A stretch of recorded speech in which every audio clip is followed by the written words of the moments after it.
The Heritage Village Library is proud to present a benefit concert by WIllie Nininger and Jan Scruggs on Saturday, March 29th at 5 p.m. in Sarah Cook Hall.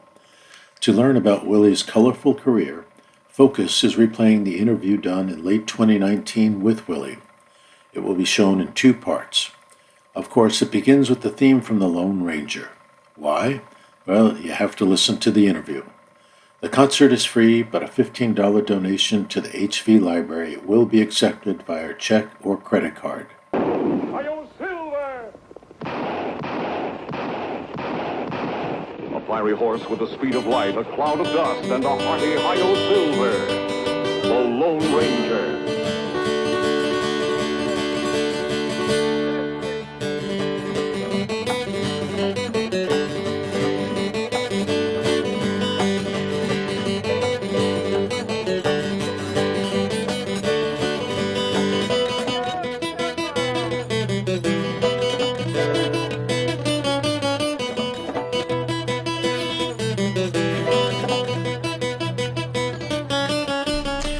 Hello and welcome to another edition of On the Town. On the Town is a series of interviews with people who are trying to make Southbury and the surrounding area a great place to live, raise a family, own a business, and retire. My name is Ed Edelson, and today we have the pleasure of talking with WIllie Nininger, who's been a source of a lot of entertainment and great music throughout the area. And we'll have an opportunity to hear about Willie's life story and his life with music, as well as his adventures around the world, including here in Southbury. So, Willie, thanks so much for coming out and telling us a little bit about your story and hopefully some entertaining aspects of it. But hopefully, yeah. Otherwise, people are going to turn the channel. So, try and do it a little chronologically. There's a lot to cover, but thinking about your early years, I believe there was a lot of musical influence in your life. You want to tell us a little bit of the source of some of that? Okay. I was born in New York City, but the reason for that was my dad had gone to University of Kansas on a violin scholarship. He was a very good violinist, apparently.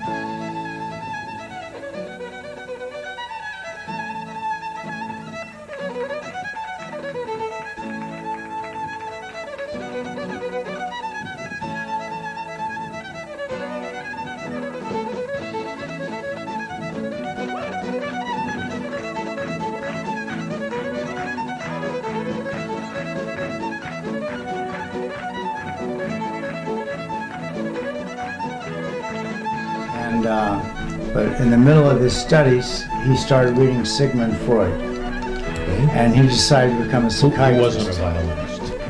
He was not a violinist. Einstein was, but he Yes. wasn't. But so he decided to become a psychiatrist instead of a musician. He could have been like, in a symphony orchestra. I guess that didn't appeal to him. He was more of a soloist. Mm-hmm. So at that time, one of the only places to study psychiatry was New York City. So he took my mom, who was from Missouri, and they'd met in a softball game when my dad was in med school and my mother was studying nursing. And they moved to Manhattan. That's about the time I was born. Okay. And he continued his violin playing at home while you were a young person? Yeah, very much so. He was in string quartets with these other psychiatrists. A lot of psychiatrists play classical music, I don't know why. And I always remember, I tell this story on stage a lot. I'd be watching The Lone Ranger on television. My dad'd be wandering around the living room practicing his Bach and his Beethoven and his Mozart and everything. And so did you make any connection between the music of The Lone Ranger and what your father was doing? Well, yeah, that's a famous story. One day, I was watching The Lone Ranger and he was, sawing away. And I was starting to get annoyed, because I'm trying to concentrate on the show. And I almost said, Dad, Tano's in trouble again. I'm trying to watch this, And, then he always shot the gun out of the guy's hand without hurting him somehow. Right. And then they'd always ride off into the sunset before anybody had a chance to thank them. And I was just about to say, it's hard to concentrate with all this music going on. And as Bernie Ross used to say, then I had an epiphany. Okay. Because I realized my dad was playing the same song from The Lone Ranger that was on the TV. And I'm just wondering, that sort of stayed with you because you did put a lot of effort at some point to transcribe, let's say, the violin music of the William Tell Overture to the guitar. I don't think you got that out of a book. No, it was because of the Lone Ranger. I was exposed to that very early, and I just always loved that piece of music. Okay. And right after I graduated from school up near Boston, I was living in Medford in a house with 5 other people, and my girlfriend was like taking organic chemistry, so I never saw her. Okay. And I had a lot of free time. I think I was washing dishes in Harvard Square once a week. I had a gig every once in a while. I was painting some houses. And so I had a lot of free time. So I started going through everybody's record collection. I found this Rossini record, Right. the William Tell Overture. And I eventually worked it out. It was I think on the record it's in E, but that wasn't a good key for the guitar. So I originally eventually made an arrangement of it in G. And then I showed it to my dad, and he knew it like that, so he just picked it up right away, and then we started playing it together. Excellent. Well, let's go back a little bit to those early days. So Of yesteryear. Of yesteryear, with or without Tonto. And in terms of your own musical career, when did you start to see that being on stage was a pretty interesting place to be? You realize some people would do anything not to be on stage. Yeah, I'm not one of those people. Right. I started playing the guitar. My dad bought us all a guitar one Christmas, I think when I was about 12 or 13. And that was just when Bob Dylan was getting famous and the Beatles and everything. It was just an amazing time in music. There was so much great music. And we all started then working pretty hard on the guitar. And every year, our high school in Briarcliff, New York, had a variety show. So that was your big chance to get out there and be in front of people. When I was in 7th grade, I was part of like a sound and music ensemble. And my line was to you and you and you. From, I forget what song that was. One of those. Anyway, that was a minor role in the variety show. And then in 8th grade, I was in a rock band. And 7th grade was on one side of the stage, 8th grade was on the other side of the stage. And I was not even singing then. I was the 3rd guitar player in the band. And my friend Clifford Carter, who ended up playing with James Taylor, was the lead singer. Right. But in that same show, my brother was the second to last act before the Briarcliff Beach Boys, which he was also part of. And he came out on the stage with just his guitar, and he played Early Morning Rain by Gordon Lightfoot. Mm-hmm. And I was in the audience, and everybody was really quiet when he played. And then when he was done, they clapped really loud. And I said to myself, well, that looks pretty good. If there was a seminal moment, that was it. So that's the second epiphany. Yeah, all right. We'll Yeah. keep track. So in your family, did you share the guitar? No, we all had our own. So, okay. Well, actually, we had one first, and then I can't remember how. Annie started studying classical guitar, I think. And she's your younger sister. Yeah, and then my older brother's Jim. But I had a 12-string guild for a while, but it was really hard to tune. So, but I always wanted a Martin, and that was what Peter Paul Mary played, Judy Collins, Bob Dylan, all the Joni Mitchell, Ian and Sylvia. They all played Martins. That was like, in those days, that was the acoustic guitar to get. So my dad let me paint the house, and I think he gave me $200, which was probably way too much, especially for the job I probably did. Okay. And then we went to Sam Ash and White Plains, Right. and played this Martin. But it was $300. So my dad gave me the other 100. All right. So My parents were always very supportive of music, and that was a great example of it. And then when you get a really nice instrument, it inspires you too. You start working a little harder after that. And as you say, New York City at that time was just bustling with a lot of different kinds of music. I think you've said your parents were very supportive in the sense of helping you get to New York from Briarcliff. Yeah, they would take us to shows. We saw the Weavers at Philharmonic Hall. It was the first non-classical concert they'd ever had there. And we saw Ian and Sylvia very early. We saw Joni Mitchell open for Ian and Sylvia at the Cafe Go-Go. We saw Gordon Lightfoot. And then when I started getting into high school, my parents would drive my girlfriend and I down to Greenwich Village They'd drop us off. My poor girlfriend, I always had to get there really early because I wanted to get in the front row so I could see the chords, you know. Right. And then my parents would go to the movies in Midtown and then come pick us up about 11 o'clock and drive us back to Briarcliff. I mean, it's really incredible. You're going to have to explain that a little bit to me. So you're looking from the seats in the audience. You're looking at the guitar, realizing what the chords are, and you're sort of making a mental note of that. Well, sometimes, you know, I'd done some I'd tried to learn some of the songs Ahead of before I time. went. So So this was to confirm or clarify what chords were really being used. yeah, or sometimes there was like some chord I just couldn't get, you know. So then, you know, I'd try to do it. And actually, when the time I saw Joni Mitchell, I actually cornered her after the show. This is 1968 probably. And I just said, you know, I'm trying to work out this song, Michael from Mountains. And she told me what tuning it was in. She had all these different bizarre guitar tunings. So, you know, that was a little breakthrough there. All right.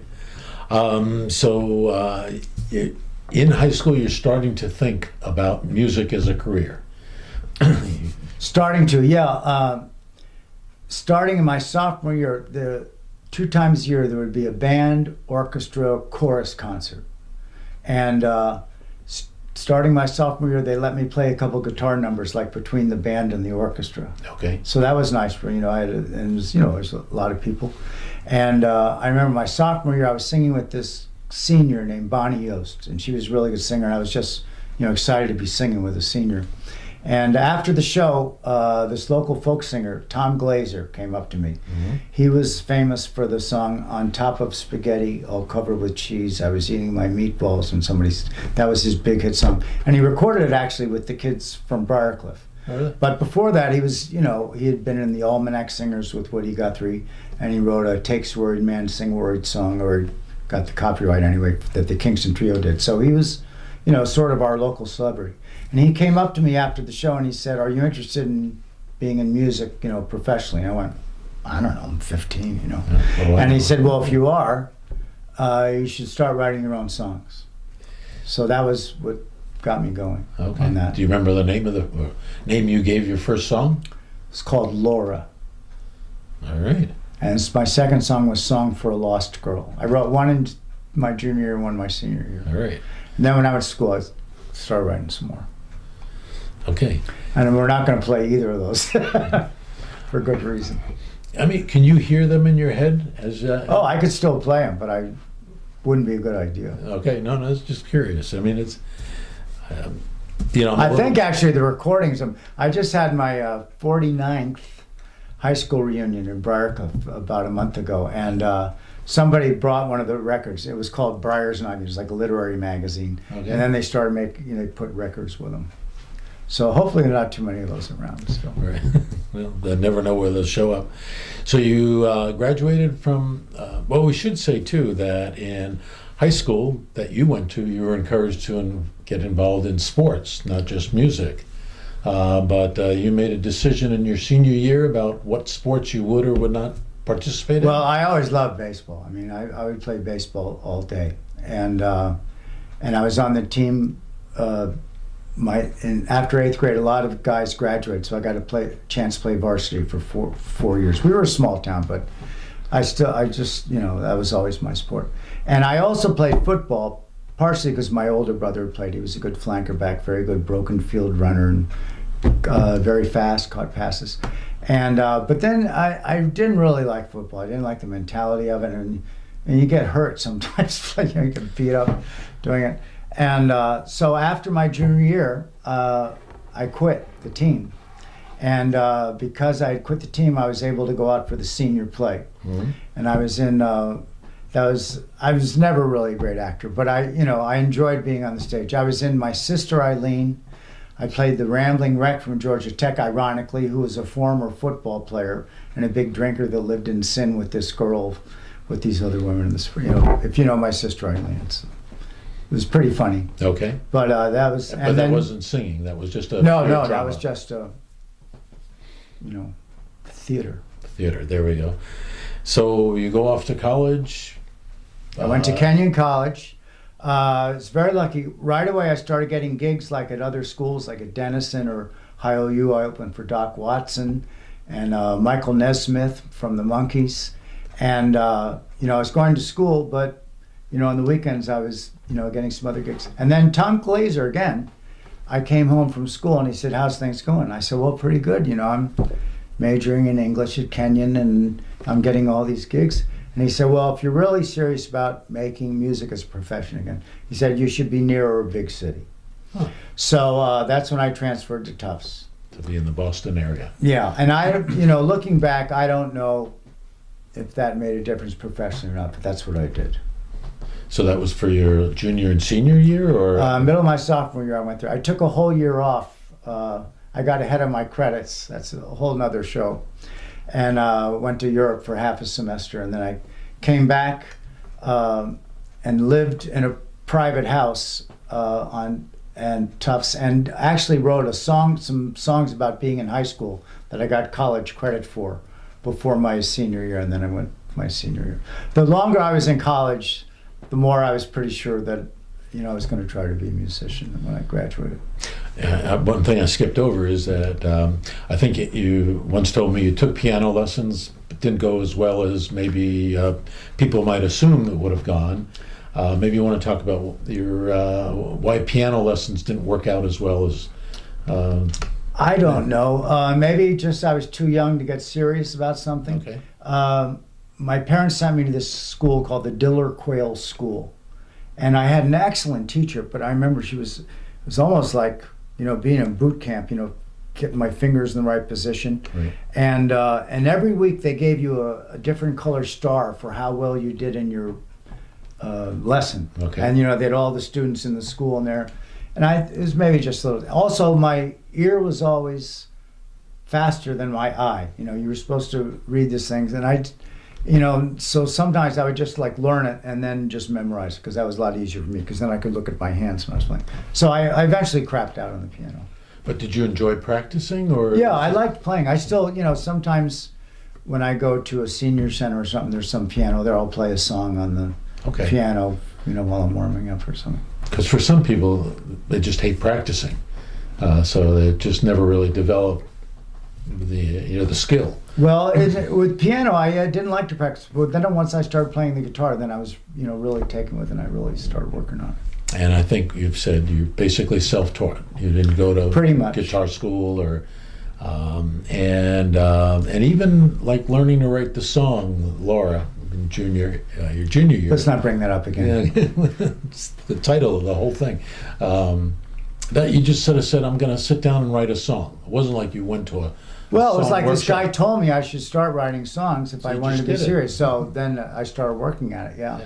Well, some people might have gotten that message, but never got any further than, I should do that. Well, it took me a long time to get something, that I felt confident enough to play in public for people. And in the early days, I'd write some song and I'd play it for somebody, and they said that's got the same melody as this James Taylor song. So that's right. So then I go back to the drawing board. Okay. But eventually, hopefully, you find your own style, and All right. I'm still writing songs every once in a while. So you go through college, keep playing. I think in the Boston area. Yeah. But now it's time to graduate, and you're going to make this decision, which I think you make a decision. I'm going to stick with music. Was it that formal or that deliberate, intentional? It was. I was lucky that I never really had this moment where I'm going, what am I going to do? The weekend I graduated from Tufts, I had one of my first great gigs ever at the Passeem's Coffee House in Harvard Square. I opened for Jimmy Buffett for 5 nights, the guy who wrote Margaritaville. It was right before he wrote Margaritaville. He was still a duet. And it was the first time I ever convinced my dad to play on stage with me, too. So a couple of things there. So how did you get a job like that? I mean, that's... Well, I think the guy that owned the club knew that if he hired me on graduation weekend, that a lot of people from Tufts would come to the club. Okay, you brought the audience. Although Jimmy Buffett was drawing, even at that time, he was drawing very well. And I'd gone in there a couple times and, showed him the 1 or 2 reviews I had, and I might even auditioned, I don't remember exactly, but first time I ever played there, I opened for Dave Van Ronk, I remember. was on a Tuesday night. Oh, so you had a reputation at that particular company? Not really. I just sort of one talked other? my way into the club, you know. What did you do? A lot And then, of you know, club- a bunch of my friends came to see me. So, I mean, a little older than you, but I remember there was coffee houses around Tufts. Did you play around at college? oh yeah, Tufts I played all the time. And I started playing in the big hall too. I was in a barbershop group called the Beelzebubs, and I was in a show called Follies, which I did not excel in, but you know, I was in it. It was fun. And then when I graduated, I remember for a year I lived in Cambridge with 3 other guys that I'd gone to school with. And I said to the guy that ran the concerts at Tufts, I said, Jack, you know, I'm graduating now. You got to give me some gigs. He said, well, if it's a good mix, you know, I'll put you in. So I said, what do you got coming up? He said, James Cotton Blues Band. And that's like the last band I should open for, you know? Yeah, no. But I said, oh, that'd be good, you know? So I talked to him, I opened for them by myself. And it was a little bit of a rough show for a while. I remember I broke a string in the middle of the show. I had to run downstairs and then come back. But that was the first night I did the Lone Ranger thing on stage, and that pulled the show out of the toilet. And so I went on from there. I opened for Livingston Taylor there a couple times. And then I started doing my own shows, like on, you know, on commencement weekend or homecoming weekend. I'd play on the library steps outside with, Right. you know, some of my friends. You're out of college. You're going to make a living doing this. You're living in Cambridge. Well, I'm not sure. I mean, that year, like every 6 weeks, I painted houses a little bit. I washed dishes in Harvard Square 1 day a week. I had 1 guitar student. And but it was a nice year. I was still going out with my girlfriend from Tufts, and then that next summer, I got some gigs on Cape Cod with 2 other guys from school. Okay. So that summer we played full time, and we had some fun gigs. Plus we got to spend the summer on Cape Cod, which was great. Okay. But then after that, I had sort of a fallow period. I went back to my parents' house in Westchester, and it was about 8 months where I was just sort of not doing anything in particular except going into Greenwich Village for these open mics that they had. Okay. I mean, are you trying to practice every day? You're trying to improve your repertoire? What are you doing to move your career along at this point? Memory is that I was just, you know, wishing I could have some gigs so I could feel like I was a musician. Right. You know, but the big break for me came when I started doing these open mics, or they're called hootenannies then. You know, Right. like Folk City had one every Tuesday night. Borrow my parents' station wagon, find a parking place, get in line with everybody, you know, like 20 or 30 people in line with their guitars. Right. And then you'd get a number. And if you get like 8 or 9, you go on like at 9 o'clock, and maybe there were some record company people in the audience or some talent scouts or whatever, you know. But if you got a bad number, then you go on like 2 in the morning. A little different clientele Right. at that point in the evening. But you know, sometimes that was a better time to play. But I got to the point where I knew the woman that was running it, so she would give me a good slot, whether I had a good number or not. And then she said, now there's a new place opening on Bleecker Street, 1 block away, on Monday night. I didn't have anything to do on Monday night either. So I went over there. It was called the Dugout Tavern, right next to the Bitter End. Okay. And real dirty place. And no sound system. And so and it was like a very horizontal bar. I was just not having a good time. I cut my set short that night. But I noticed there was some guy at the bar that was listening to me, came over and said, you know, were those your own songs you were playing? I said, yes. And he said, would you like to write songs for the Captain Kangaroo show? And, you know. Not what you were expecting to hear. Well, you know, it was, you know, from heaven. And he was looking for new writers. He told me actually he came in there on purpose because he had been listening to demo tapes all day. He wrote jingles too. He was an arranger, really pretty hip musician. And he had a contract with the show to write 40 songs. And he was getting near his deadline, and he didn't have enough songs. So he was looking for new writers, luckily for me.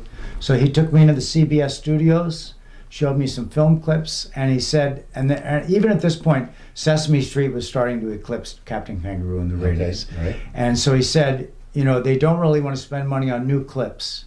So if you write something about the clips that they show you, you know, there's a better chance they'll take your songs. He really coached me through it really well. And there was this, clips of like animals eating at the zoo. So I wrote a song called Morning at the Zoo with all the animals from the clips in it. Mm-hmm. And they took the song.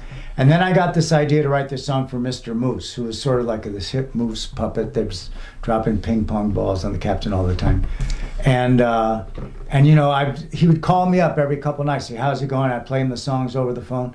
And I remember he like told me to put this diminished chord into my Moose song, which I never would have thought of, but he was, he not only gave me the opportunity, but Right. he coached me through the whole thing. And I ended up writing 6 songs in a week, and they took 5 of them.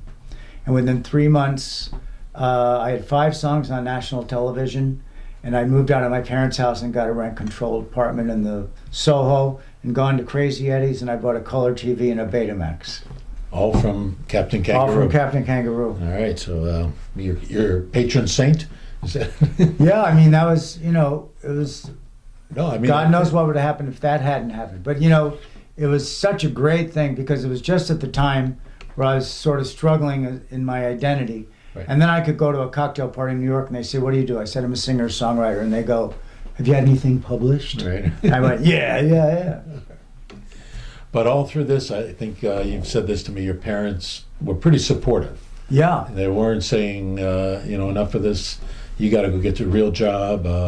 You didn't get that kind of I'm pressure. very lucky that way. When I got to the Village and started meeting these other songwriters, Suzanne Vega, Steve Forbert, Jack Hardy, Cliff Eberhardt, John Gorka, Christine Lavin, Lucinda Williams, all these people around at different times. And, we all played the same clubs a lot. And, Bob Dylan started this like lying thing. He would tell people he grew up with a circus and ran away from home. Right. I mean, he was basically almost a middle-class kid from Minnesota. And I was too. And I found out once I got to know these other people, they were also. Right. But the big difference between me and most of them was, their parents had taught them music and given them lessons. But then when it came time, they said, okay, now it's time to toe the line. And a lot of them, which was sort of sad, I think had an incentive to excel just to show their parents that they could do it. And my father was like, the star in my band, Right. after a while. Cheerleader. So it was, not having to deal with that Right. thing from your parents is a big help. I skipped over, but I don't know the answer to this one. I know the answer to every other one. No, not really. That night when you, with Jimmy Buffett, when you opened for him. 5 nights. Yeah, okay, 5 nights. But your dad only played with you the first night, I'm assuming. We played Friday and Saturday because Okay. he came up for the graduation. So what songs did you do? We did Early Morning Rain, the same song my brother did Okay. in the variety show. And And he played the violin. And he played the violin and I sang. And he got the bug immediately. People were like, really did it? And then he started putting his patients into the middle of the week. And after I got my Captain Kangaroo thing, although I had some money, I started going to Virginia. I had some friends from Briarcliff that had settled in Virginia. They had a Okay. little leather business. And I stayed with them. They had a little leather business. And I went to 21 different schools in Virginia because now I had this Captain Kangaroo thing that everybody knew about. Right.